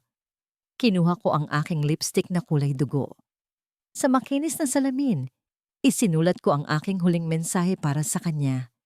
Hindi ito mahabang lihim, hindi ito puno ng sumbat. Ito ay isang imbitasyon. See you in hell, mahal. Lumabas ako ng kwarto ng walang lingon-likod. Ang bawat hakbang ko sa hagdanan ay tila pagtanggal ng isang kadena sa aking paa. Pagdaan ko sa sala, napansin ko si Doña Concha na nakaupo sa dilim, may hawak na telepono. Nakatalikod siya sa akin, kaya hindi niya ako nakita. Ang boses niya ay pabulong, ngunit puno ng pagmamakaawa. Darian, anak, parang awa mo na. Umiiyak niyang sabi. Huwag mong ituloy ang plano mo. Ako na ang nakikiusap. Patawarin mo na kami. Nanigas ako sa aking kinatatayuan. Ang biyenan ko, tinawag na anak si Darian. Hindi ko na narinig ang susunod. Mabilis akong lumabas ng bahay bago pa may makakita sa akin. Ang misteryong yon ay para na sa ibang araw. Ngayong gabi, ang tanging mahalaga ay ang aking kalayaan. Sumakay ako sa sasakyang naghihintay sa akin sa kanto ng aming village. Ito ang simula ang aking paglaya at ang simula ng kanilang katapusan. Kinabukasan, ang sinag ng araw ay tatama sa mukha ni Edric. Gigising siya sa isang malaki at tahimik na bahay. Hahanapin niya ako. Hahanapin niya ang kanyang kapangyarihan at ang tanging makikita niya ay ang mensahe sa salamin. Isang pangakong hindi ko bibiguin.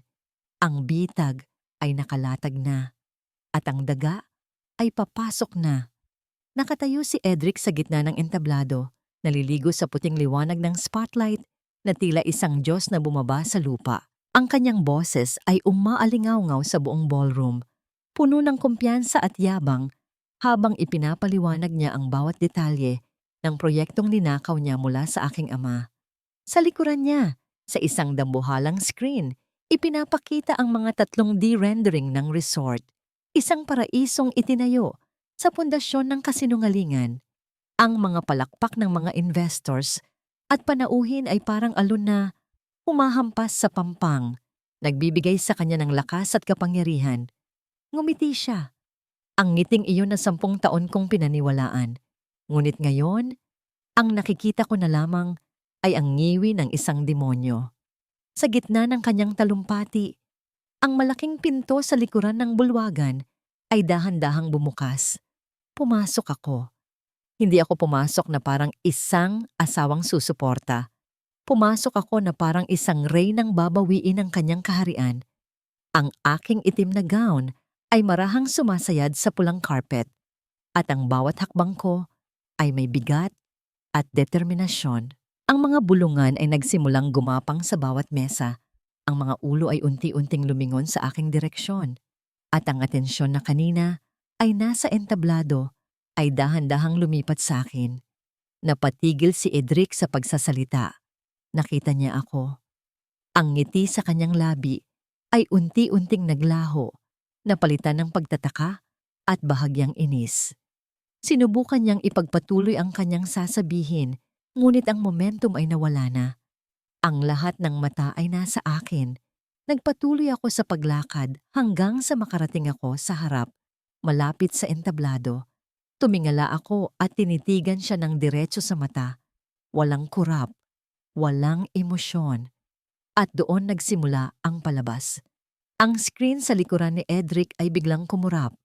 Ang imahe ng magarang resort ay biglang nawala. Sa isang iglap, napalitan ito ng isang litrato. Isang litratong kuha mula sa CCTV ng isang hotel sa Tagaytay. Si Edric at si Daciel magkayakap ng mahigpit, ang kanilang mga labi ay magkadikit. Isang sabay-sabay na paghabol ng hininga ang narinig mula sa mga manonood. Napatakip sila sa kanilang mga bibig. Ang bulungan ay naging isang malakas na ugong. Ano to? Sigaw ni Edric sa technical booth. Ang kanyang boses ay nanginginig na. Anong kalokohan to?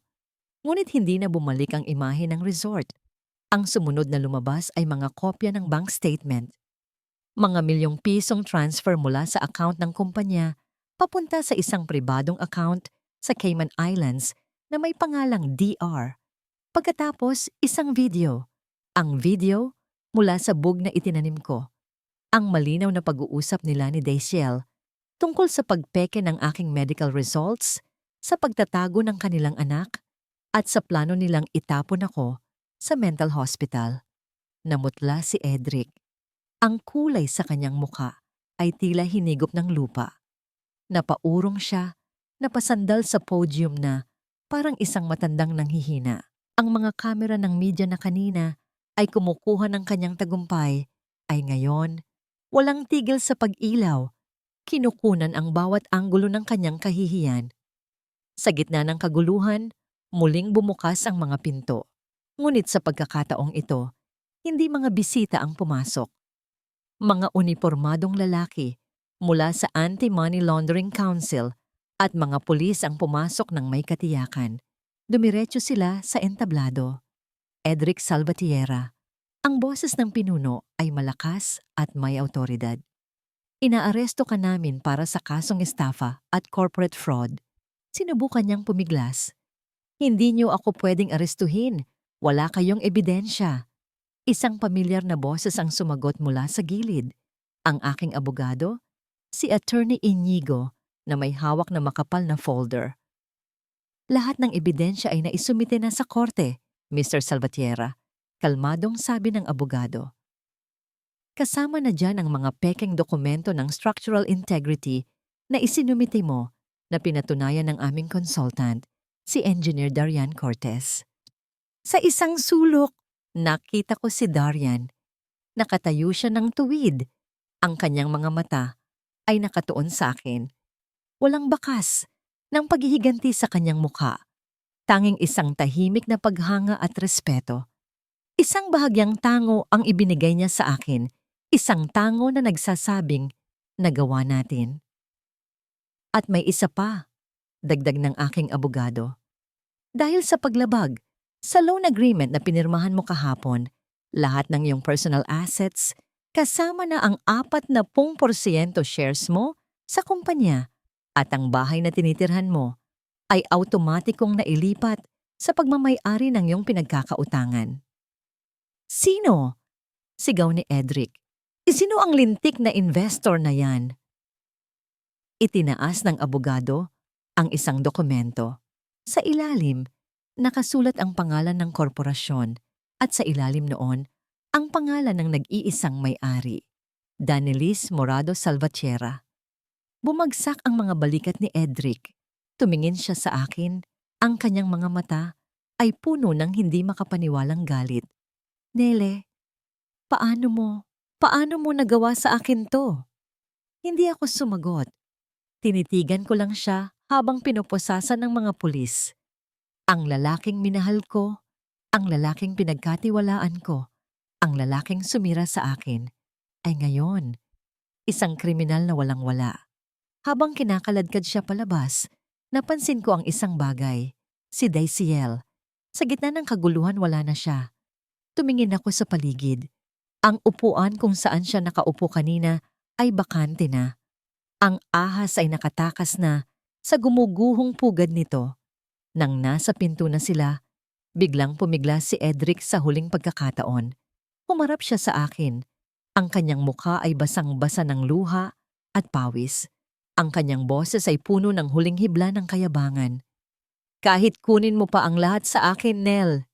Sigaw niya, ang boses ay basag at desperado. May isang bagay na hinding-hindi mo makukuha. May anak ako. May tagapagmana ako. At ikaw? Mamatay kang mag-isa at baog. Ang buong bulwagan ay natahimik. Ang kanyang mga salita ay tumarak sa hangin na parang isang punyal. Ang lahat ay nakatingin sa akin, naghihintay ng aking reaksyon. Kinuha ko ang mikropono mula sa podium. Lumapit ako sa gilid ng entablado. Ang aking boses, nang magsalita ako, ay kalmado, malamig, at malinaw na narinig sa bawat sulok ng silid. Sigurado ka ba dyan, Edric? Ang tanong na iyon ay binitiwan ko sa hangin. Isang tanong na mas matalas pa sa anumang kutsilyo. Handang hiwain ang huling piraso ng kanyang pagkatao. Ang tanong ko ay nanatiling nakabitin sa hangin. Isang matalim na balaraw na dahan-dahang bumabaon sa dibdib ng bawat nakikinig. Ang buong bulwagan ay napuno ng isang nakabibinging katahimikan. Maging ang mga kamera ng media ay tumigil sa pag-ilaw. Tila naghihintay sa isang hatol na mas mabigat pa sa desisyon ng korte. Tumingin sa akin si Edric. Ang kanyang mukha ay puno ng pagkalito. Ngunit may bahid pa rin ng kayabangan. Anong ibig mong sabihin? Hindi ako sumagot. Dahan-dahan akong bumaba sa entablado. Bawat hakbang ko sa marmol na sahig ay tila isang pagbilang patungo sa kanyang katapusan. Sa aking pagdaan, ang mga tao ay humahawi na parang tubig na nahihiwa. Ang kanilang mga mata ay puno ng awa, pagkamuhi at matinding kuryosidad. Huminto ako sa mismong harapan niya. Ang layo namin ay isang dangkal na lang. Amoy ko ang alak sa kanyang hininga at ang asim ng takot na nagsisimula nang bumalot sa kanya. Sabi mo, may anak ka. Ang boses ko ay kalmado, halos pabulong, ngunit sapat na para marinig niya at ng mga pulis na nakahawak sa kanya. Ang tanong ko, Edric, kanino? Mula sa aking maliit na clutch bag, inilabas ko ang isang nakatuping papel. Ang resulta ng DNA test. Hindi ko ito binuksan. Sa halip, buong lakas. Ngunit walang emosyon kong inihagis ito sa kanyang mukha. Ang mga papel ay lumipad at kumalat sa hangin bago dahan-dahang bumagsak sa sahig sa paanan niya na parang mga tuyong dahon sa panahon ng taglagas. Hindi niya ito pinulot. Nakatitig lang siya sa akin. Ang kanyang mga mata ay nagtatanong. Ang kanyang pagkalito ay napalitan ng isang malamig na takot.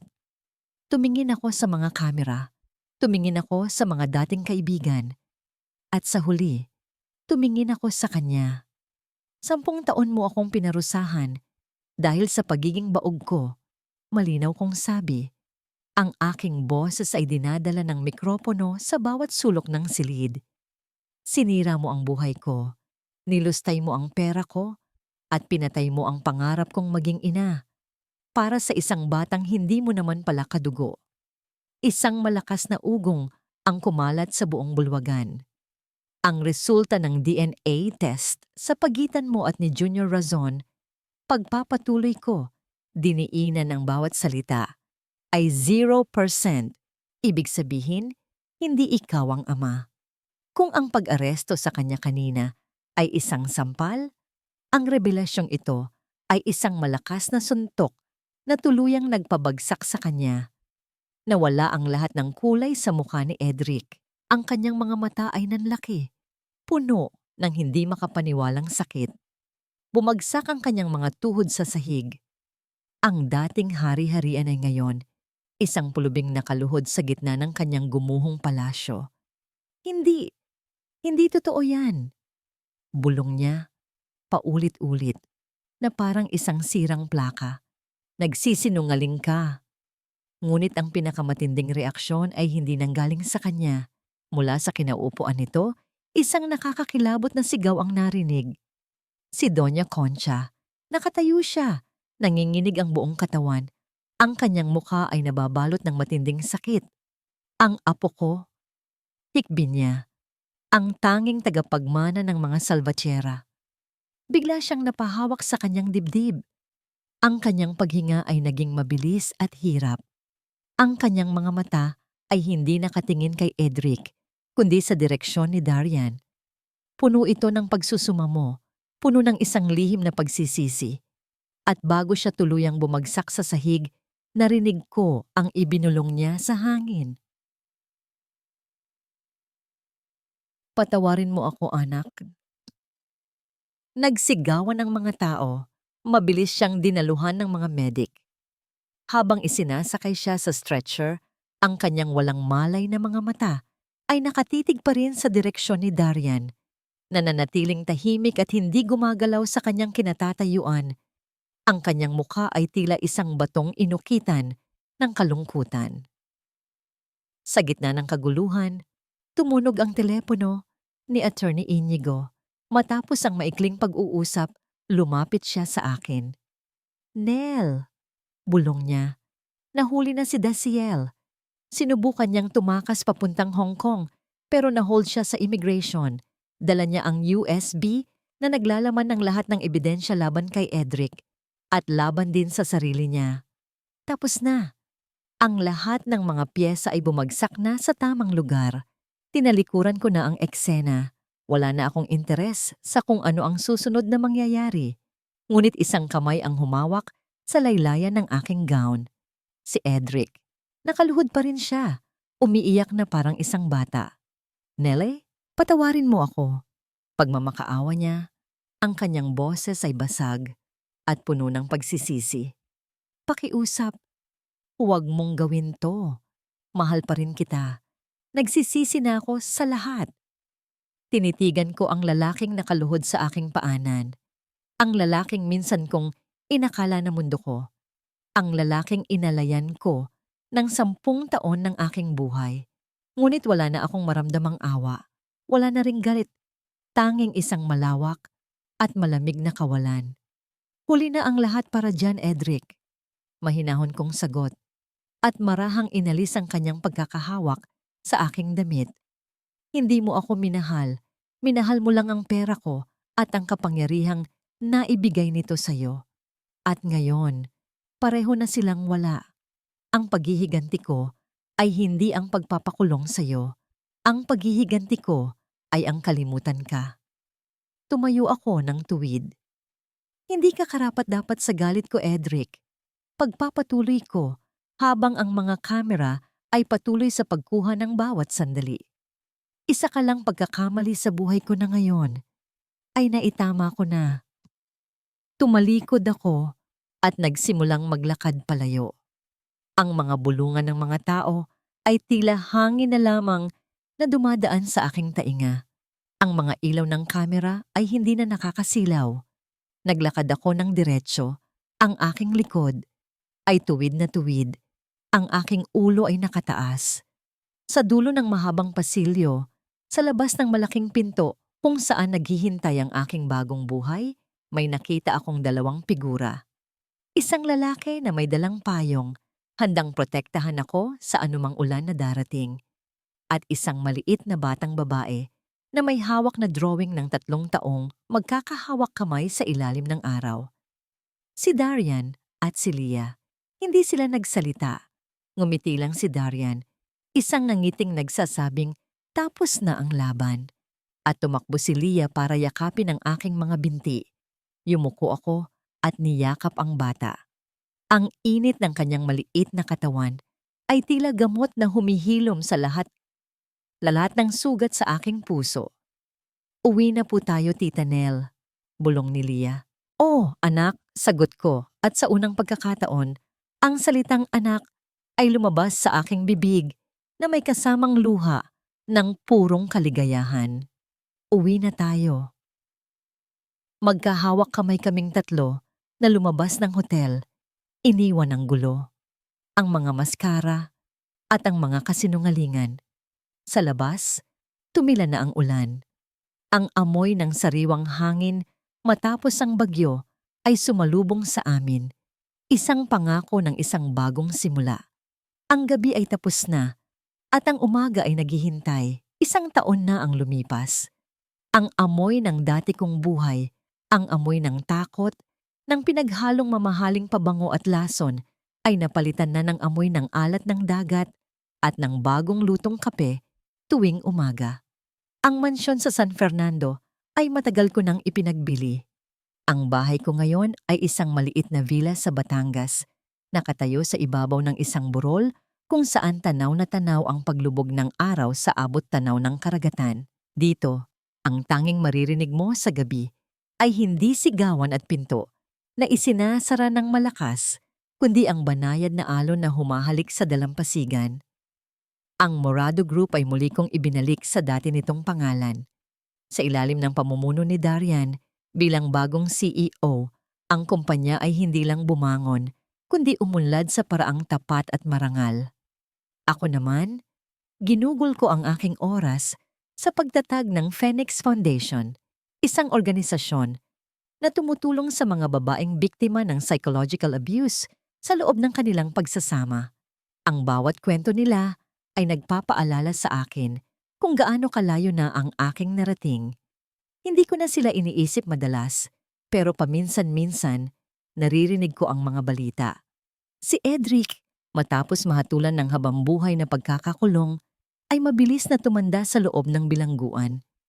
Ang dating makisig na hari-harian ay isa na lamang bilanggo na nalagas ang buhok at humukay ang mga mata. Kinakalimutan ng lahat. Si Daciel, matapos magpiyansa at makalaya, ay sinubukang mamuhay sa ibang bansa. Ngunit ang kahihiyan ay sumunod sa kanya. Nalaman ko na lang na nagtatrabaho siya bilang isang tagalinis sa isang maliit na restaurant sa Dubai. Binubuhay ang anak na hindi naman pala dugo ng Salvatierra. Ang karma ay hindi laging mabilis, pero palagi itong dumarating. Nalaman ko rin ang buong katotohanan tungkol kay Doña Concha. Matapos niyang ma-stroke at bago siya tuluyang pumanaw, ipinatawag niya si Darian sa ospital. Sa huling hininga, inamin niya ang lahat. Si Darian pala ay anak sa labas ng yumaong asawa ni Doña Concha, na itinago nito sa takot na mawalan ng mana si Edric. Ang pagkakita niya kay Darian sa party ay pagkakita sa multo ng kasalanan ng kanyang asawa. Ang pagtawag niya ritong anak ay isang paghingi ng tawad na huli na nang dumating. Si Edric at si Darian ay magkapatid sa ama. Isang masaklap na biro ng tadhana. Ang kapatid na kanyang dinusta at sinira ay ang siyang may mas malaking karapatan sa pangalang Salvatierra. Ngunit ang mga multo ng nakaraan ay nananatili na lamang doon. Nakatayo ako ngayon sa aming kusina, naghihiwa ng mga gulay para sa hapunan. Ang amoy ng ginigisang bawang at sibuyas ay pumuno sa hangin. Sa tabi ko, si Darian ang nagluluto ng sinigang. Hindi kami nagpakasal. Hindi namin minadali ang mga bagay-bagay. Kami ay naging magpartner sa negosyo, sa buhay, at sa pagpapalaki sa batang nagbigay sa amin ng bagong pag-asa. Naramdaman ko ang pagdampi ng isang daliri sa aking pisngi. Humarap ako at nakita ang nangiti ni Darian. May harina ka sa mukha, malambing niyang sabi, at marahang pinunasan ito. Ang kanyang hawak ay magalang, puno ng init, walang halong pagnanasa, kundi purong pag-aalaga. Ito ang uri ng pagmamahal na hindi ko kailanman naramdaman noon. Isang pagmamahal na tahimik, hindi nagyayabang, pero totoo. Papa, Mama, gutom na po ako. Ang boses na yon ay nagpatigil sa aming dalawa. Mula sa sala, tumakbo palapit sa amin si Leah. Ang kanyang buhok ay nakatali sa dalawang tirintas at ang kanyang mga mata ay nagniningning sa tuwa.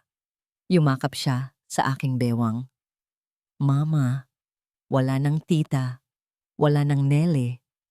Yumuko ako at hinalikan siya sa noo. Ang puso kong minsan nang winasak at dinurog ay ngayon, buong-buo na. Hindi ito binuo ng isang lalaki, kundi ng pagmamahal ng isang batang tinuring akong ina. Malapit ng maluto anak, sagot ko. At ang mga salitang yon ay tila isang awit na kay sarap pakinggan. Tumingin ako kay Darian na nakangiti habang hinahalo ang sabaw. Tumingin ako kay Leah na masayang naghihintay sa mesa. At tumingin ako sa labas sa papalubog na araw na nagpipinta ng kulay kahel at lila sa kalangitan. Dati, ang kaligayahan para sa akin ay ang makita si Edric na masaya. Ngayon, ang kaligayahan ay itong simpleng sandali. Ang amoy ng nilulutong pagkain, ang tawa ng isang bata, at ang kapayapaan sa puso na alam kong ako mismo ang nagtrabaho para makamit. Hindi ko na kailangan ng korona mula sa isang hari. Dahil sa pagitan ng mga pagsubok at pagbangon, natutunan kong buuin ang sarili kong kaharian. At dito, sa kahariang ito, ako ang reyna.